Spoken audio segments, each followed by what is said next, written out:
Hello દોસ્તો, જય શ્રી કૃષ્ણ, જય માતાજી। આજે અમે નવો વ્લોગ લઈને આવી ગયા છીએ પાછો। આજે અમારે જવું હતું મહાદેવના દર્શન કરવા, એ પણ નાગનાથ મહાદેવના દર્શન કરવા।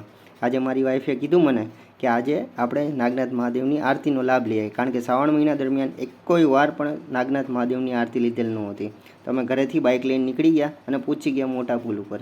ત્યાં પણ મહાદેવની મોટી મૂર્તિ છે નદી વચારે, ત્યાં અમે એમના દર્શન કરી લીધા અને અમે આગળ પહોંચી ગયા સ્વામિનારાયણ મંદિર પાસે। અમને એમના પણ દર્શન કર્યા અને ત્યાંથી આગળ જેવા વધ્યા એવો ટાવર આવી ગયો, અમરેલીનો ધરોહર સમાન।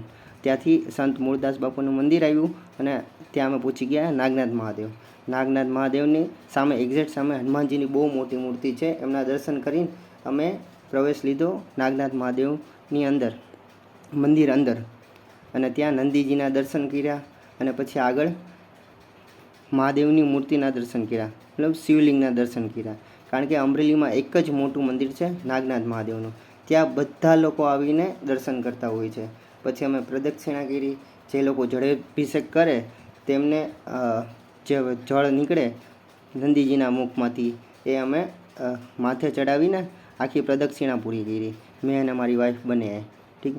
અને આખી પ્રદક્ષિણા પૂરીને પછી આખા મહાદેવના શાંતિથી દર્શન કર્યા।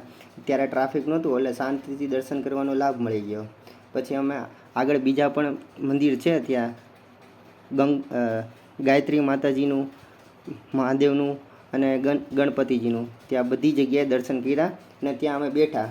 ત્યાં કારણ કે રોશની ગોઠવેલી હતી અને એ જોવાની બહુ મજા આવતી હતી અને વાતાવરણ પણ એકદમ વરસાદી વાતાવરણ હતું, એટલે ત્યાં બેઠા બેઠા એવો અનેરો આનંદ અને શાંતિનો અનુભવ થયો અમને, જેવો કોઈ દિવસ લાઈફમાં થતો ન હોય એવો અનુભવ થાય મહાદેવના મંદિરે બેસીને।